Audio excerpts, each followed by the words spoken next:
안녕하세요. 책 읽어주는 여자 부키입니다. 오늘은 에밀리 브론테의 폭풍의 언덕 6번째 읽어드리도록 하겠습니다. 힌들리 서방님은 장례식 때에야 집으로 돌아왔습니다.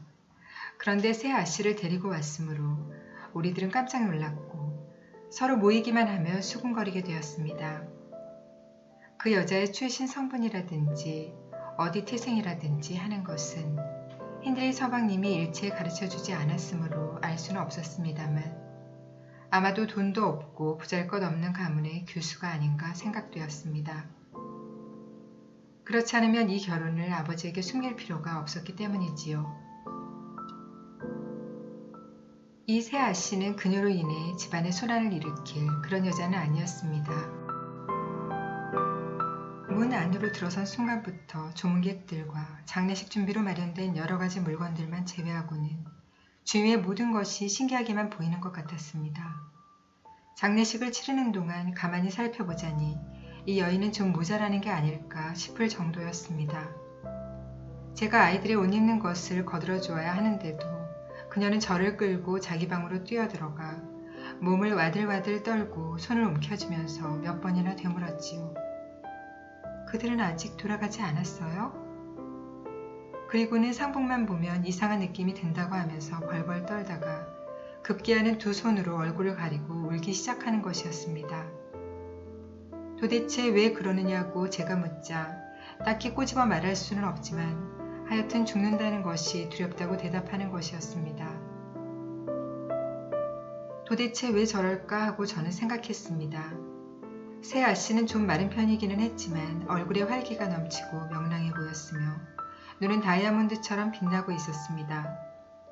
그러나 계단을 오를 때에는 숨이 가쁜 것 같았고 어쩌다가 작은 소리에도 깜짝깜짝 놀랐으며 때로 괴로운 듯이 심한 기침을 하기도 했습니다. 그런데 저는 이러한 징후가 의미하는 것이 무엇인지를 미처 몰랐습니다. 따라서 저는 그녀를 조금도 동정하지 않았습니다. 이 지방에서는 상대방이 먼저 호의를 보이기 전에는 이쪽에서 호의를 베푸는 일은 절대로 없거든요. 젊은 주인님이 되신 힌들리 서방님은 그 3년 사이에 아주 많이 변해 있었습니다. 예전과 비교하면 혈색도 몹시 나빴고 말투나 옷차림도 눈에 띄게 달라져 있었습니다. 그리고 돌아오신 그날로 조셉과 저에게 이 거실을 비우고 부엌 안쪽에 있는 작은 방으로 옮기라고 명령하시는 것이었습니다.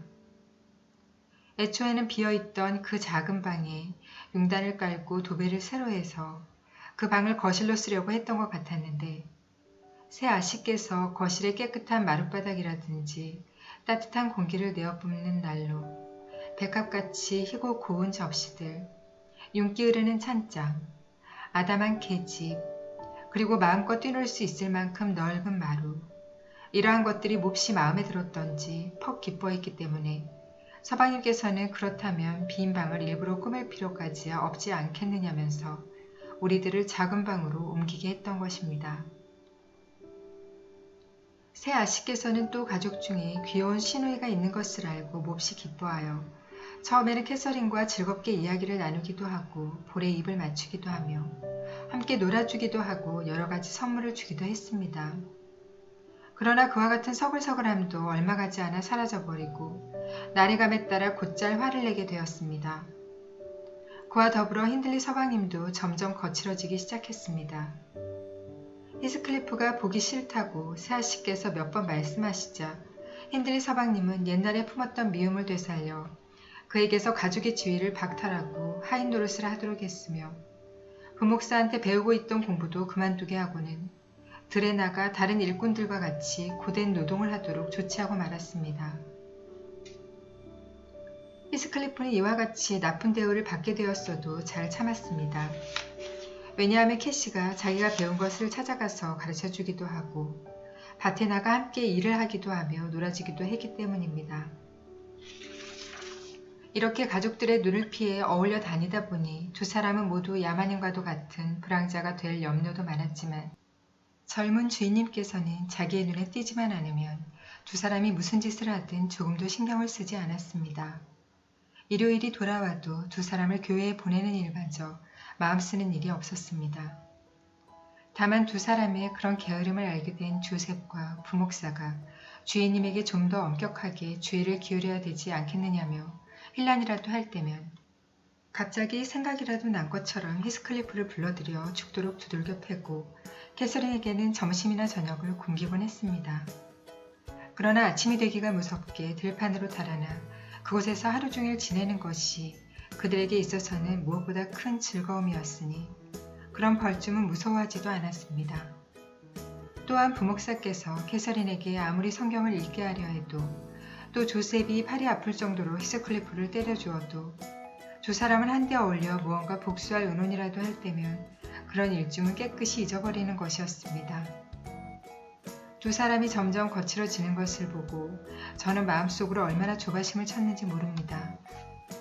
그러나 아무도 편들어주는 사람도 없는 어린 것들에 대한 저의 작은 영향력마저 잃는 것이 두려워서 저는 잔소리를 늘어놓거나 타이를 수도 없었습니다.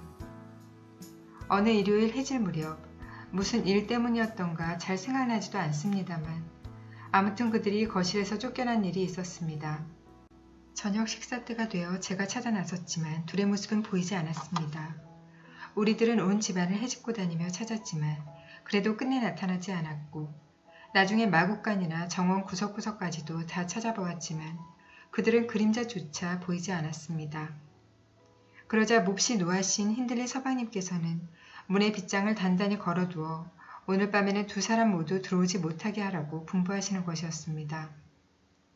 밤이 깊어 온 집안이 고요해졌는데도 저는 두 사람이 걱정이 된 나머지 비가 쏟아지고 있었음에도 불구하고 잠도 자지 않고 창문을 열고 살피면서 귀를 기울이고 있었습니다. 두 사람이 돌아오면 주인 어린의 말씀을 어겨서라도 두 사람을 집 안으로 들어오게 하려고 했던 것입니다. 얼마를 그렇게 있자 길 이쪽으로 가까이 다가오는 발소리가 나고 칸델라 불빛이 어른거렸습니다. 저는 쇼를 어깨에 두르고는 두 사람이 문을 두드려서 서방님을 깨우기 전에 문을 열어줄 생각으로 밖으로 뛰어나갔습니다. 가서 보니 돌아온 것은 히스클리프 한 사람뿐이었습니다. 그가 혼자 있는 것을 보자 가슴이 철렁 내려앉았습니다. 아가씨는 어디 있지? 무슨 일이라도 생긴 것 아니야? 저는 추궁하듯이 물었습니다. 스러시 크루스 저택에 있어요. 나도 그곳에 있고 싶었지만 그 자식들 나보고는 자고 가라는 말을 한마디도 하지 않더군요. 히스클리프는 대답했습니다. 그런 소리를 하다가 또 야단 맞으려고 매를 맞고 싶어서 그런 짓을 했어? 무엇 때문에 스러시 크루스 저택까지 간 거예요? 이 젖은 옷 좀 벗겨줘요, 넬리 아줌마. 그럼 다 얘기해 줄 테니까요. 저는 주인님이 잠에서 깨어나지 않도록 조용히 하라고 그에게 일렀습니다. 그가 옷을 갈아입는 동안 촛불을 들고 있으려니 그가 얘기를 해주었습니다. 캐시와 나는 세탁장을 빠져나가 그 근처를 마음껏 돌아다닐 작정이었어요. 그런데 어쩌다가 바라보니 그 저택의 불빛이 어슴푸레 보이는 것이 아니겠어요? 그래서 린튼의 집에서도 일요일 밤에는 어른들은 먹고 마시고 노래하고 춤추며 따뜻한 난로불을 쬐고 있는데 어린아이들은 한쪽 구석에서 오들오들 떨고 있는 것이 아닌가 싶어서 둘이서 달려갔던 거예요. 넬리 아줌마는 어떻게 생각하세요?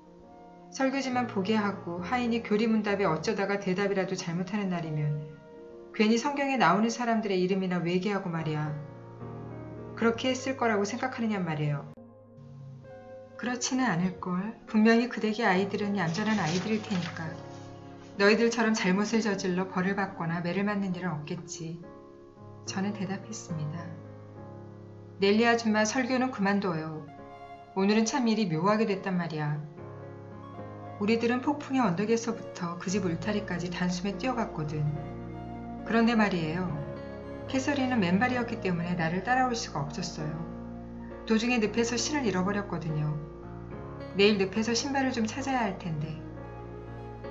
그런데 우리들이 뚫어진 울타리 틈으로 살짝 들어가서 응접실 창문 아래에 있는 꽃밭까지 다가갔더니 말이야. 그곳으로 불빛이 새어나오고 있지 않겠어. 덧문은 닫혀있지도 않았고 커튼도 반쯤밖에 쳐져있지 않았단 말이야. 그래서 우린 받침돌 위로 올라가서 튀어나온 창틀에 매달려 방 안을 엿보았지 뭐야. 정말 근사했어. 새빨간 용단이 깔려있고 의자나 탁자도 새빨간 커버가 씌워져 있었거든. 뿐만 아니라 천장은 하얀 바탕에 가장자리가 금색으로 칠해져 있었고 그 한가운데 흰빛 사슬로 촛대가 매달려 있는데 장신유리가 잔뜩 달려서 자그마한 촛불에서 흘러나오는 그 부드러운 불빛에 반짝반짝 빛나고 있지 않겠어. 그런데 말이에요. 늙은 린튼 부부는 그 방에 있지 않았어. 에드가와 그의 누이 동생만 있었지. 그러니 그들이 행복하지 않다고는 못할 것이 아니겠어요? 나 같으면 천국이라도 있는 기분이었을 거야. 그런데 넬리 아줌마, 그 애들이 무엇을 하고 있었는지 알아요? 이사벨라는 아마도 캐시보다 1살 아래로 11살일 텐데 방 한쪽 구석에 나자빠져서 마치 마귀 할머니에게 바늘로 찔리기라도 한 것처럼 엉엉 울고 있더란 말이야. 에드가는 난로 옆에 서서 훌쩍거리고 있었고 그런데 탁자 위에 강아지가 한 마리 올라앉아 앞다리를 달달 떨면서 낑낑거리고 있지 않겠어? 두 사람이 다투는 걸로 보아 그 강아지를 서로 뺏으려던 것이 틀림없었어요. 바보 같은 것들이지 뭐야. 푹신푹신한 털뭉치 같은 것을 서로 가지겠다고 실컷 싸우고 나서 이번에는 그것을 서로 안 가지겠다고 우기고 그리고 또 울고 우린 그들이 하는 짓이 너무 우습고 바보스러워 그만 웃음보를 터뜨리고 큰 소리로 실컷 웃어주었지. 우린 그들을 비웃었어. 넬리 아줌마는 내가 캐서린이 좋아하는 것을 가르치는 것을 본 적이 있어요? 그리고 우리가 방구석에 앉아서 울고 불고 하는 것을 본 적이 있느냐 말이에요. 난 어떤 것을 준다 해도 내 지금의 처지와 스러시 크루스 저택의 에드가 린튼의 처지와는 바꾸지 않겠어. 조셉을 높은 지붕 꼭대기에서 집어던지고 힌들리의 피로 이 집 정면을 새빨갛게 칠해도 좋다는 특권을 준다 해도 말이야. 난 정말 그런 것은 원하지 않거든. 쉿, 그만. 왜 캐서린은 함께 돌아오지 않았어? 그거부터 어서 말해봐, 히스클리프. 저는 그의 말을 가로막으며 말했습니다. 우리들이 웃어주었다고 아까 말했죠? 린튼 집 아이들은 우리의 웃음소리를 듣고는 쏠살같이 문간으로 달려왔는데 조금 있으니 엄마, 엄마 어서요, 어서. 아빠, 아빠, 어서 좀 나와보세요. 어서 빨리요. 하고 소리치지 않겠어요? 정말 그 애들은 난리더군요. 캐서린과 나는 그것이 재미있어서 더욱 놀라게 해주려고 이상한 목소리를 내었어요. 그런데 말이에요. 그때 문을 여는 소리가 나더니 누군가 다가오더란 말이에요. 어이쿠, 이건 안 되겠구나. 빨리 도망가야지. 하고 창문 아래로 뛰어내리지 않았겠어요?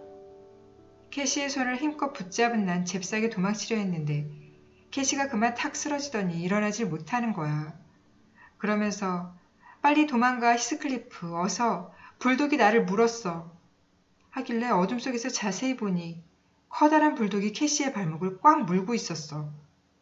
그놈은 코를 벌름거리면서 거칠게 씩씩거리고 있지 않겠어? 그래도 캐시는 비명을 지르지 않았어. 절대로.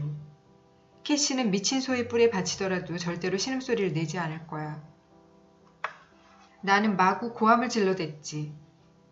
이 세상에 있는 모든 악마들이 놀라 자빠질 정도로 커다랗게 말이야.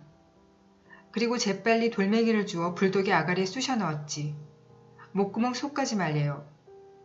그런데 그때 그 집의 하인 녀석이 칸델라를 손에 들고 다가오면서 꽉 물고 있어! 놓으면 안 돼! 하고 외치더란 말이야. 가까이 와서 보니 걔한테 물려있는 것이 여자거든. 그는 좀 놀라는 것 같았어요. 하인 녀석이 걔 목을 조르니까 그제야 걔는 물고 있던 발목을 놓더고 걔는 숨이 막혔는지 커다란 자색비 혀를 반자나 되게 축 늘어뜨렸는데 그 축 처진 입술 사이로 핏방울이 뚝뚝 떨어지더군. 하인 녀석은 캐시를 일으켜 세웠는데 캐시는 새파랗게 질려 있었어. 그런데 말야, 캐시가 두려움 때문에 그렇게 된 것은 절대로 아니야. 아파서 그런 것이지. 캐시를 집 안으로 데리고 가길래 나도 따라 들어가면서 마구 욕지거리를 퍼부어줬지. 그런데 문간에 린튼 영감이 서 있다가 무엇을 잡았어, 로봇? 하고 소리치더란 말이야. 스칼카가 잡은 것은 조그만 계집아이입니다요, 주인님. 그리고 사내아이도 한 놈 있는데요. 고약한 놈들 같으니라고. 생긴 것도 도적놈같이 생겼구나. 이런 것들은 창문으로 들어와서 모두가 잠든 뒤에 도둑질을 한단 말이야. 주인님, 그렇지 않습니까? 이놈 닥치지 못해? 말도 많은 도둑놈의 새끼로구나. 너 따윈 당장 총살감이야. 아 주인님 그 총을 치워버려서는 안 됩니다요. 그렇게 대답하면서 하인은 내 멱살을 꽉 붙들지 않겠어. 총을 치우다니 그런 걱정은 말아라 로봇. 악당 놈은 어제 소장료가 들어온 줄 알았던 모양이지. 괘씸한 놈들이야. 이쪽으로 끌고 와. 내가 한번 신문을 해보겠다. 이봐 존, 걔를 단단히 묶어두어라. 그리고 스칼카에게도 물도 좀 먹이고. 그건 제니가 해. 그런데 말이야, 치안 판사인 내 집에 겁도 없이 쳐들어오다니 간이 무척 큰 놈들인가 보구나. 여보 메어리 이것 좀 봐요. 겁낼 건 없어요. 어린애들이니까. 그런데 얼굴을 보니 도둑이 되고도 남겠어. 그 본성이 얼굴에 나타난 것까지는 어쩔 수 없다 하더라도 행동에까지 옮겨진다는 건 용납할 수 없는 일이거든. 곧장 감옥에 쳐넣어버려야 세상이 편하겠지. 하고 영감은 짓거리면서 나를 샹들리에 아래로 끌고 가더란 말이야. 린튼 부인은 안경을 주워 끼더니 무서운 듯이 살금살금 다가오더군. 겁쟁이 아이들도 뒤따라오더니 아이 무서워. 어디든 가두어 버리세요 아빠. 잘 길들인 내 꽁을 훔쳐간 점쟁이 아들 녀석과 꼭 닮았어요. 그렇게 보이지 않아 에드가? 모두가 나를 노려보고 있는데 캐시가 정신을 차리고 깨어났단 말이야. 캐시는 이사벨라가 짓거리말을 듣고는 킥킥 웃었어. 에드가는 한참을 노려보고 있더니 드디어 누구라는 것을 생각해낸 모양이었어. 교회에서 자주 만났으니 그럴 수밖에. 원쇼덱의 따님인데요. 보세요. 스칼카한테 저토록 심하게 물려버렸어요. 다리에 피가 흐르는데요. 하고 그가 어머니한테 속삭이듯 말하더군. 그러자 원쇼덱의 따님이라고? 설마 그 집 아가씨가 저런 집시와 함께 쏘다니다니. 아니 그러고 보니 얘는 정말 상복을 입고 있네. 정말 그렇구나. 이런 평생 동안 절름발이가 될지도 모르겠군. 하고 마님이 소리치더란 말이야. 저의 오빠는 참으로 고약한 친구로군. 애를 제대로 돌보지 않는 모양이니 말이야. 렌튼 영감은 내게서 캐서린 쪽으로 눈을 돌리면서 고함을 치듯 이렇게 말하더군. 그리고 말이야 또 이렇게 말하더란 말이야. 나는 부목사로 있는 실더스에게서 들어서 알고 있지만 이 아이가 이교도처럼 되어가는데도 그걸 그냥 방치하고 있다는 거야. 그런데 이 녀석은 누구지? 이런 친구를 어디서 사귄 것일까? 아 알았다. 이 녀석이 바로 돌아가신 언쇼 씨가 리버풀에 갔을 때 주워온 이상한 아이인가 보구나. 인도 벤놈의 자식인지 아니면 미국이나 스페인 종자인지 아무튼 마구 굴러먹은 놈이겠지. 늙은 영감의 말에 마님도 한마디 거들었어. 어쨌든 흉악한 아이로군요. 점잖은 집안에는 정말 어울리지 않는 아이인데요. 저희가 짓거리는 것을 들어보셨지요? 우리 집 아이들이 저런 상소리를 들었을까봐 겁이 나는군요. 하고 말이야. 나는 그 말을 듣고 또 욕설을 퍼부어줬지. 넬리, 그렇게 화내지 말아요. 그러니까 말이야. 로버트를 시켜서 나를 끌어내게 하잖아. 그때 나는 캐시와 함께 보내주지 않으면 돌아가지 않겠다고 막무가내로 버텼지. 그래도 그 녀석은 억지로 나를 마당으로 끌어내더니 내 손에 칸델라를 쥐어주며 이 일을 내 주인한테 반드시 일러줄 테지만 하여튼 빨리 꺼져버려 하고는 문을 쾅 닫아버리지 않겠어? 아직 한쪽 커튼이 묶인 채로 있기에 그곳으로 다시 안을 기웃거려 보았지. 만약 캐서린이 집에 돌아가겠다고 하는 것을 그들이 말리기라도 하고 있다면 유리창을 그냥 산산조각으로 내줄 결심으로 말이야. 그런데 캐서린은 의자에 그냥 얌전히 앉아있는 거야. 린튼 부인은 우리가 집에서 도망 나온 때 가져온 목장에서 일하는 하녀가 입는 회색 외투를 벗겨주고는 고개를 이리저리 흔들면서 무엇인가 마치 설교라도 하듯이 캐시에게 얘기를 하고 있었어. 캐시는 주인님의 딸이니까 나하고는 하늘과 땅 차이로 대우를 하는 거야. 그런데 좀 두고 보자니까 하녀가 더운 물을 대야에 담아가지고 들어오더니 캐시의 두 발을 씻겨주기 시작하더란 말이야. 린튼 영감은 커다란 컵에다가 물 탄 포도주를 가득 부어가지고 와서는 손수 먹여주고 말이야. 이사벨라는 커다란 흰 접시에 맛있게 보이는 과자를 수북히 담아와서는 캐시 무릎 위에 갖다 놓고 먹으라고 권하더군.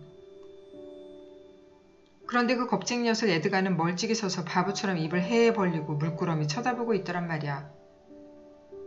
그러고 나서 모두 캐시에게 몰려들더니 그 예쁜 머리카락을 빗어주기도 하고 어루만지기도 하더니 누군가가 커다란 슬리퍼를 들고 와서 캐시한테 신겨주는 것이었어. 그러고는 모두 달라붙어 캐시를 의자에 앉아 있는 채로 난로가에 끌고 가서는 불을 쬐게 해주는 거야. 캐시는 무릎 위에 있던 과자를 강아지들과 스칼카한테 집어 던져주고 그것을 주워 먹고 있는 스칼카의 잔등을 어루만져 주기도 하면서 아주 느긋하고 편안한 듯이 노닥거리고 있었어. 그 정도 되고 보니 린튼 집안 사람들의 흐릿했던 그 푸른 눈망울에도 조금씩 생기가 돌았고 얼굴에서 긴장이 사라지더란 말이야. 하지만 아름다운 캐시에 비하면 그따위 것들은 캐시의 그림자만도 못하지만 그 꼴을 보고 나는 화가 치밀어 혼자 집으로 돌아오기로 마음먹지 않을 수 없었지. 그런데 그들은 그저 멍청하게 바보처럼 캐시의 아름다움에 넋을 잃고 있었거든. 정말 캐시야말로 그 무리들보다, 아니 세상의 누구보다도 멋지고 아름다운 아가씨지 뭐야. 아줌마도 그렇게 생각하죠? 이번 일은 생각했던 것보다 훨씬 더 큰 문제가 될 거야. 너희들이 워낙 짓궂으니까 주인님이 알기만 해봐. 틀림없이 날벼락이 떨어지고 말 테니까. 내 말이 거짓말인 줄 알아? 두고 보라니까. 이 말은 제가 예언했던 것 이상으로 적중했습니다. 운수 사나운 모험 소녀는 젊은 주인님이신 언쇼 씨를 자극하고 말았던 것입니다. 게다가 다음날 아침 린튼 씨가 직접 간밤의 일을 설명해 주시기 위해 찾아오신 자리에서 주인님에게 가족의 단속이 소홀하니 앞으로 좀 더 신중히 처신하시라고 대놓고 충고하셨기 때문에 화가 나신 힌들리 서방님이 가족에 대한 단속을 철저히 하기 시작한 것입니다. 히스클리프는 매를 맞지는 않았지만 앞으로 캐서린과 한마디라도 얘기를 하면 내쫓겠다는 위협을 받았습니다. 한편 마님께선 신우이 캐시가 돌아오게 되면 강요로서가 아니라 책략을 써서 착한 사람으로 만들어 보겠다고 마음속으로 다짐하고 있었습니다. 강제로 해봤자 지금까지는 아무런 소용이 없다는 것을 잘 알고 있었기 때문이지요.